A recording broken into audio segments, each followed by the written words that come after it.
welcome everyone to ZGF Architects Shares Winning Revit Strategies. My name is Richard Taylor with Ideate Software, and I really appreciate everyone joining us today. And today we are just thrilled at Ideate Software to have ZGF Architects share with us some of their Revit and BIM technology strategies for a very informal discussion. And we want to thank everyone for understanding of our delay in rescheduling this webinar due to the current quarantine situation. I think we're all in the same boat here, so appreciate that very much. And I want to introduce and really thank the design technologists at ZGF, Trevor Taylor, Andrew Koch, and Dane Stokes for making themselves available today. And I first met Trevor about 15 years ago. I think it was back in around 2006 or 2007 when I was working at Autodesk as a Revit customer success architect. And I was helping different firms implement Revit that was pretty new at the time, new to Autodesk anyway, in 2002.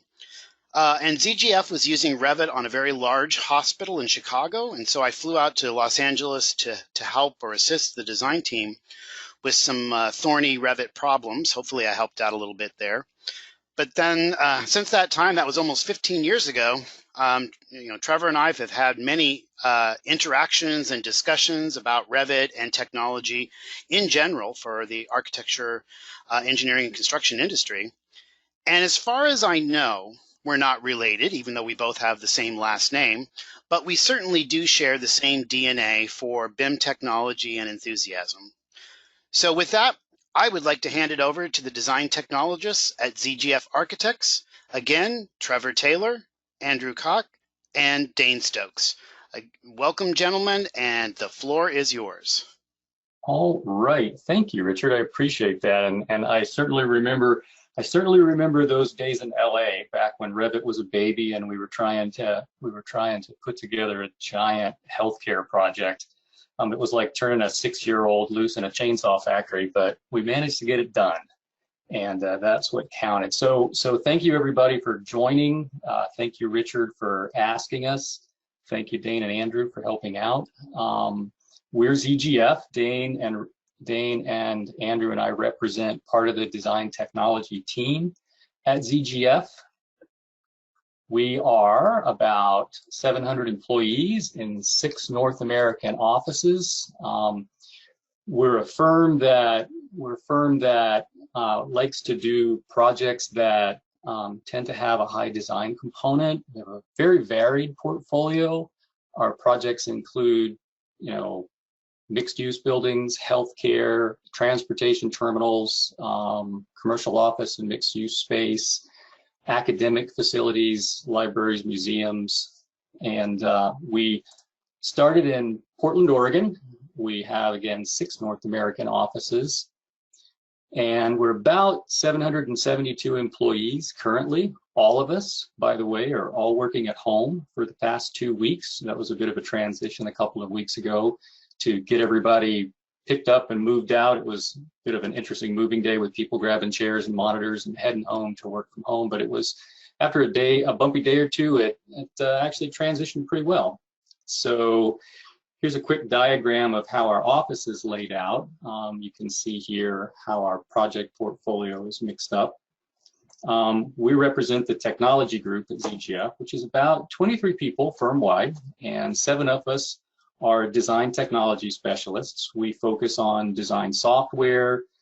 That software includes Revit, Rhino, Bluebeam, Max, various VR tools, AutoCAD.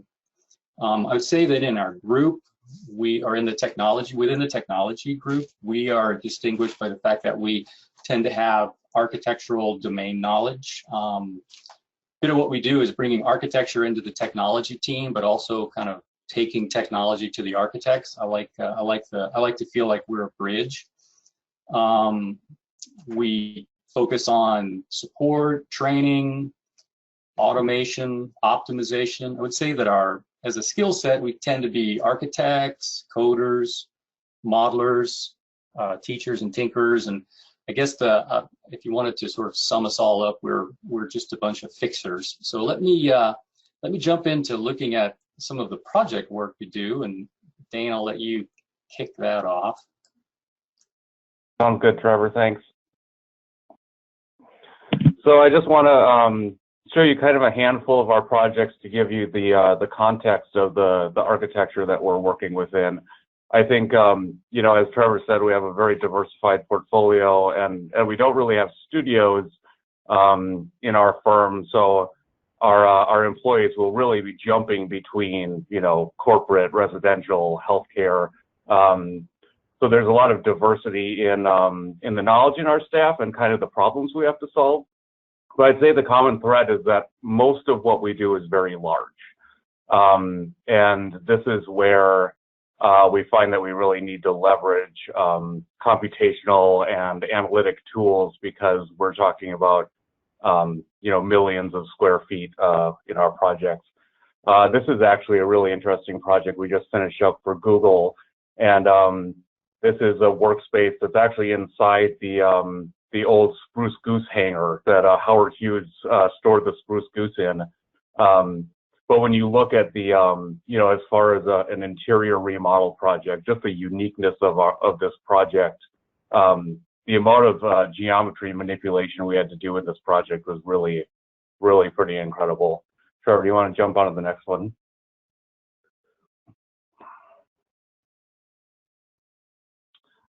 This is the Expensify headquarters in Portland. That it's actually an old bank that it has these cantilevered volumes in it. That this was a really interesting kind of structural and design challenge, just kind of showing the diversity of design that we're usually working in.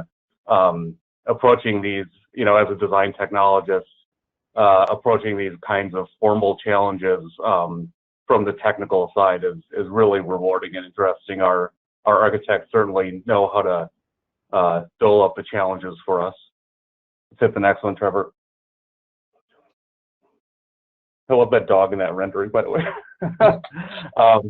This is Expedia talking about the sheer scale of our project. This is, I think, about 1.2 million square feet overall, 600,000 square foot tenant improvement, and then a 600,000 square foot addition.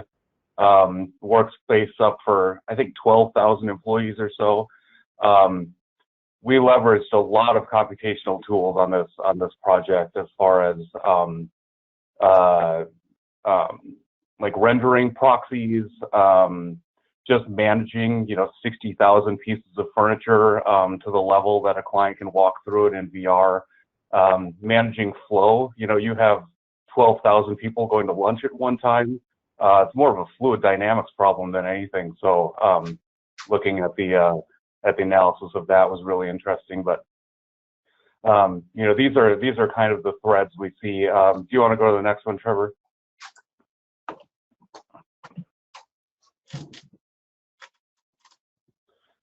And then the Arizona, this is a really interesting project that we leveraged a lot of Grasshopper, a lot of computational design to come up with a facade that was not only environmentally reactive, but also respond to the program inside. So a lot of this was designed in Grasshopper and Rhino. And then I think some of the common threads we see is that, you know, Revit is not the only tool in the box. A lot of times, almost all of the time, our design ambitions outstrip the abilities of Revit. So it really takes extra tools to build these complex geometries, to analyze a more complex building than we would expect. You know, you look at the Revit Advanced Sample project, it's actually a very simple, very small project. And, you know, I believe you could probably do that with only Revit, but you get to something of this scale, you really need additional tools like Ideate plugins and Rhino inside and other ways to create more complicated geometry, I think. I think you mentioned too, Dane, on this project that that facade is actually real copper and not just a plate. Yeah. It's interesting, when we put the facade on this building, it was originally designed to be kind of a faux copper, but the price of copper was so low when it came time to buy that we actually invested in real copper as an investment, and that facade is more than paid for itself, at least as of, you know, a couple weeks ago. I don't know how this has affected the price of copper, but copper skyrocketed in value. So if the university ever wants to reclad it, there's a ton of money hanging on the side of this building. Cool. Thanks, Dane. I'll let Andrew jump into the next topic. Thanks, Trevor and Dane. So for us, Revit is really the central platform for all of our work. And Trevor's going to talk a bit in just a minute about some of the other tools that we use in conjunction with Revit. But over the last few weeks, though, as I'm sure many people on this call have had to do, we've really had to figure out how to maintain business continuity with Revit. And that has been a real challenge. But I think one of the things we've been working on for the last several years is really to build in kind of redundant platforms that we can use to access our Revit models and also some of the other tools that we use in a variety of ways. So for us, we've been trying out a few things like VPN. We've built a infrastructure of virtual machines using VMware, Horizon clients, and so we have people remoting into those virtual machines, which sit inside the offices, even though we don't have people inside those offices anymore. We're also having a lot of people simply VPN into their desktop machines, which sit inside the office. And both of those strategies keep the user's computer close to the servers that we're using to access the central models. But in addition to that, we're also, and we have been for the last year or so, been using more and more BIM 360 design. And that's been a really useful tool to us. And we found in certain contexts, it's been better than what we would be able to do with our on-premise Revit servers and our Windows file systems, but not in every case. And each of our offices is a little bit different. The Washington, D.C. office of ZGF is pushed to go to laptops for all users. And so we've been working through the kind of complications of those laptops, but that has kind of paid off for users using BIM 360. And so we've tried a bunch of different things. We've had some various successes, and what we found now 2 or 3 weeks into this work from home experiment is that the variety is sort of the greatest asset that we've found. If one solution doesn't work, then we have another solution at our fingertips. Trevor, I'll hand it over to you to talk about the next topic. Great, thanks, Andrew. Yeah, it's definitely been a challenge moving everybody home. But as Andrew says, it made a lot of sense to have redundant systems. I would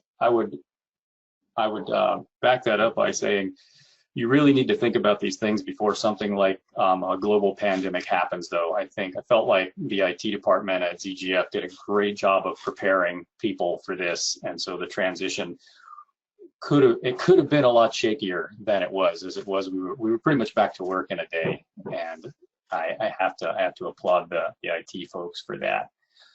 Back to Revit, though, I would say that I would definitely agree with Andrew that Revit's not the only thing you want to use out there. Revit's superpower, though, is the fact that it handles multi-user access. There really aren't many other programs out there that can allow 10, 15, 20 people to work in a project. So we tend to use it like a big file cabinet.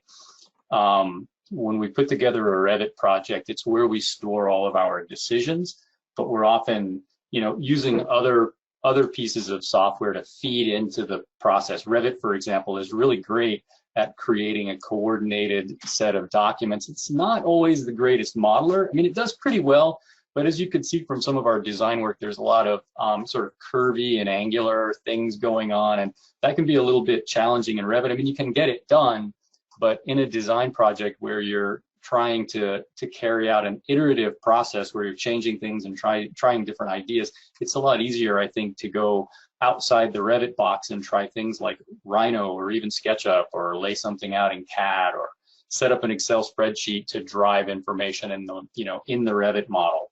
And then try to keep the number, we found that keeping the number of people in a Revit model to a minimum is what helps the performance best. And we're, our projects are often 1 million square feet. We have Revit models that often approach 1 gigabyte, which is just crazy.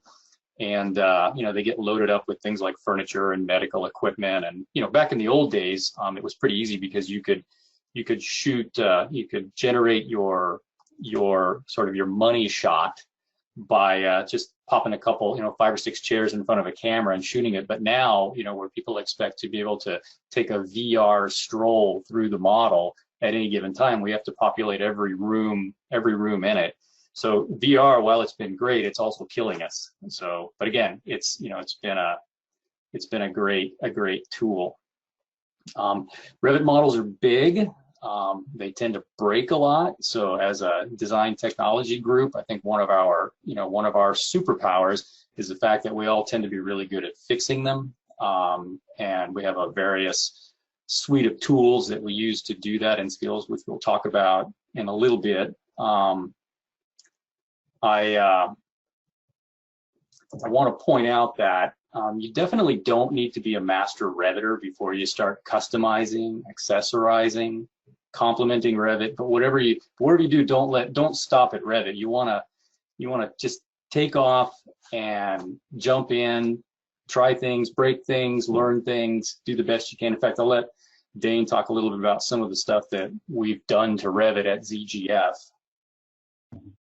Yeah, I think Trevor, Trevor's really talking about the kind of, there are two parts of a design technologist. There's the reactive and there's the proactive.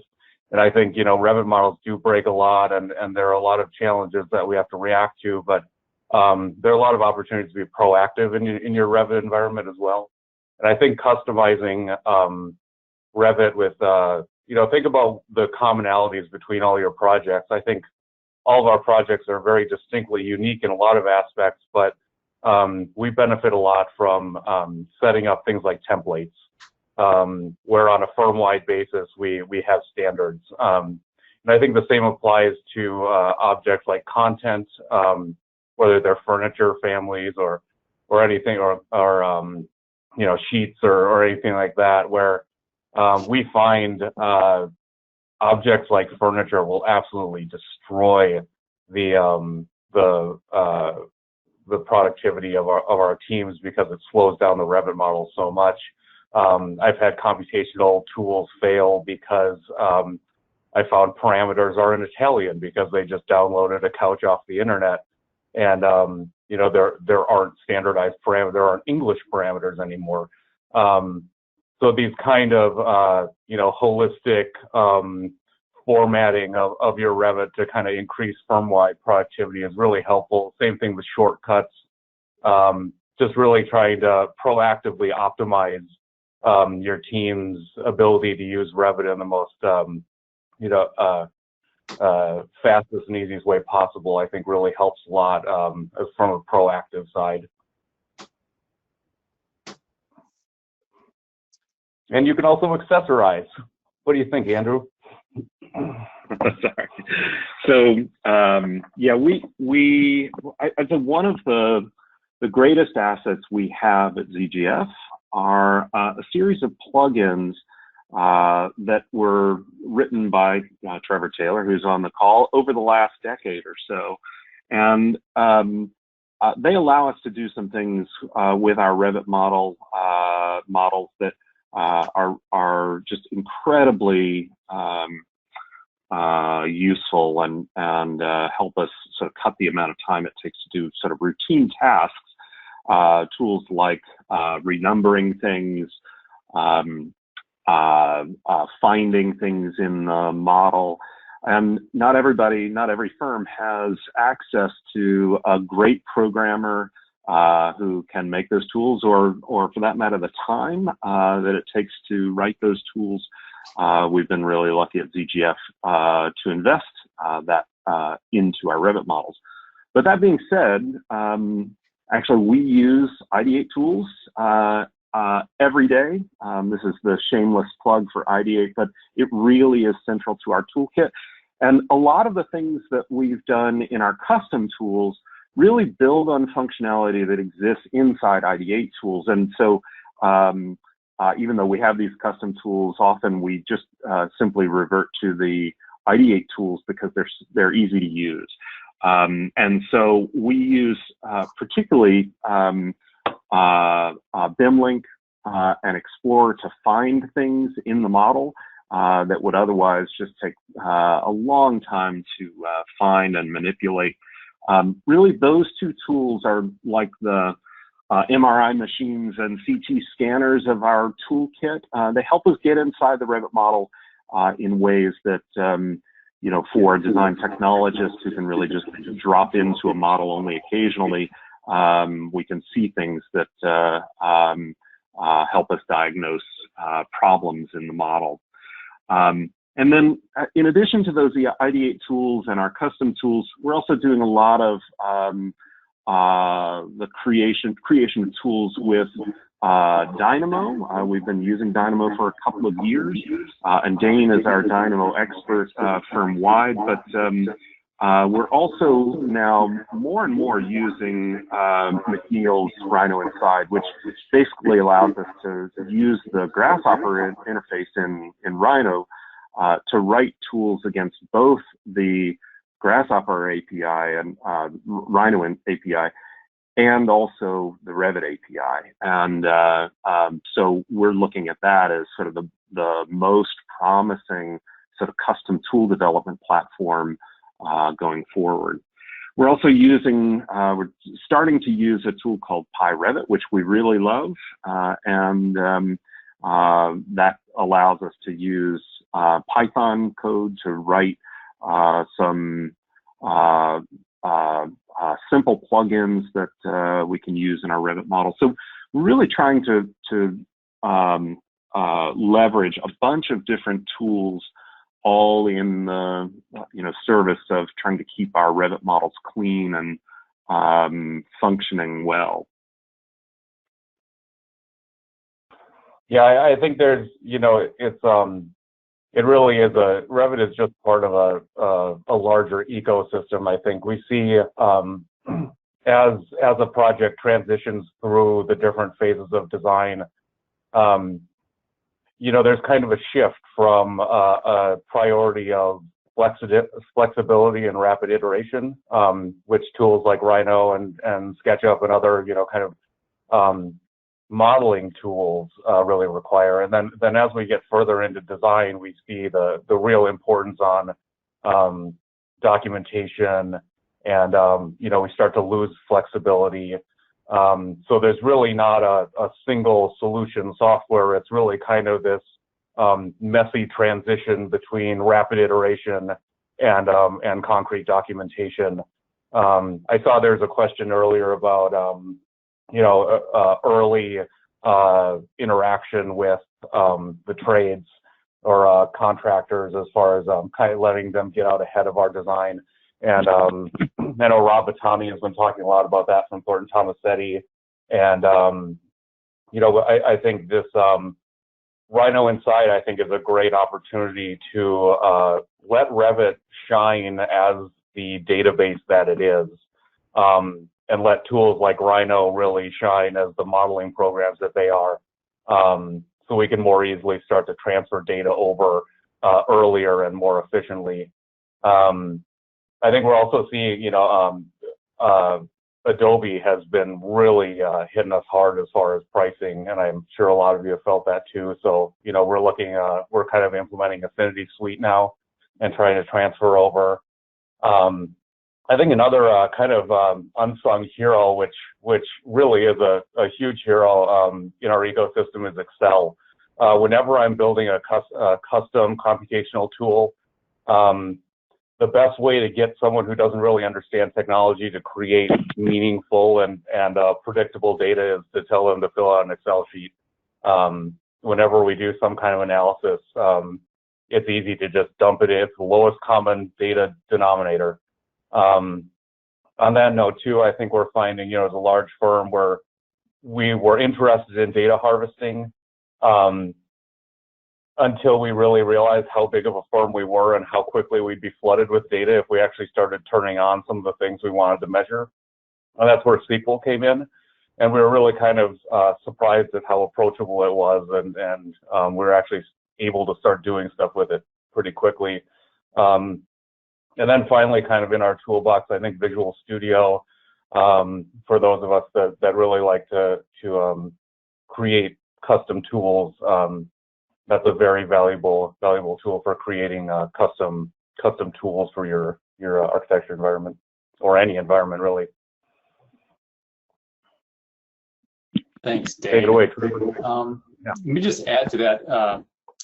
You just add to Andrew's and Dane's comments. We had a situation a while back where one of the architects was working on a project that had an underground parking garage and had something like 1,500 parking spaces, which they laid out in Revit. You can do with the parking stalls, and it's pretty easy and pretty cool.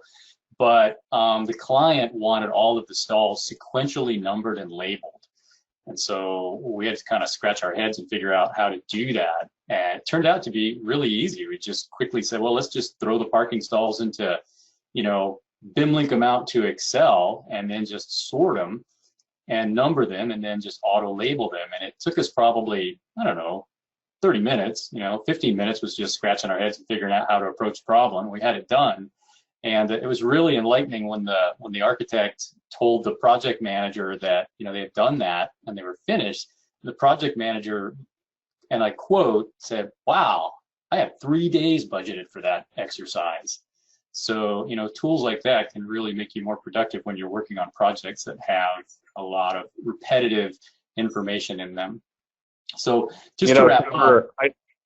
I just want to jump in quick, a quick plug for BIMLink. You know, it's my job to kind of promote people to use Dynamo and Grasshopper, and I'm convinced that if you tried it hard enough, you could do anything you wanted in BIMLink, just because it gives you that ability to manage data so intelligently. It's a super simple but super powerful tool. Totally agreed. So just wrapping up, you know, I would say that, you know, as a group, we tend to always be learning. I think that's a prerequisite for being a design technologist in our world in architecture. And I would say that, you know, this COVID-19 has probably been a great learning experience. I know it's certainly been more disruptive than any of the most disruptive innovations that, you know, you're always hearing talked about in the media. You know, tiny bug, big disruption. And so I would reiterate from my earlier comments, be prepared. This is probably not the last thing that's going to hit us. Obviously, the internet's super important in our world, especially now that we're all working from home. Having a reliable, fast internet connection is essential.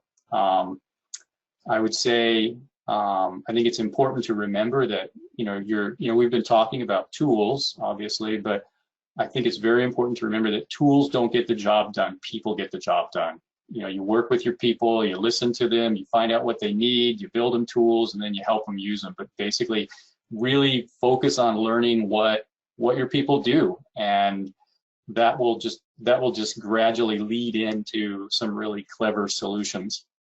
Superheroes, I think, you know, we tend to like sort of jump in and help solve a problem, but superheroes are made, not born. You know, and everybody in your office has a superpower, so it's our job to help them find and refine those superpowers.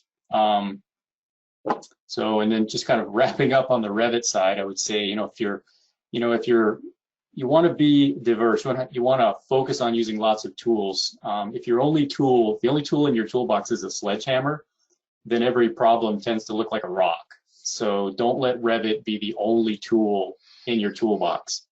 And of course, don't forget that there's more than one type of hammer out there. Be on the lookout for the best tool for the job. And with that, thank you very much. I hope you're not all suffering too much from cabin fever. And I just hope you stay well and healthy, and we get through this together quickly. Thank you. Well, thank you, Trevor and Andrew and Dane. That was fantastic. Really, really appreciate it. And I think, you know, the theme, as you said, is that there are so many different tools out there, so many different pieces of technology, and it really is an ecosystem. And I think at Ideate Software, we feel that we're part of that ecosystem, and we're just, one of a series of tools that can hopefully make your life easier and better and more efficient. So again, I want to thank you so much for that valuable insight and really informative information about how ZGF works really around the world. I know we have a couple questions, but in the interest of time, I'm going to hold off on the questions, and we will follow up and have the design technology team at ZGF follow up after the webinar presentation with those specific questions. And if you have or you want additional information, as the slide shows here, for Ideate Software about our suite of applications that we have, we produce 5 add-on applications to Revit. And as you heard, BIMLink is one of them. So with that, I know we're a few minutes after the top of the hour, but again, I want to deeply thank the ZGF team and appreciate their time and effort into this presentation. We very much appreciate it. And as I'll mirror and echo what Trevor says, we hope everyone stays safe and healthy in these difficult times. But we will get through this together. So thank you. Thank you again, Richard. Appreciate the opportunity.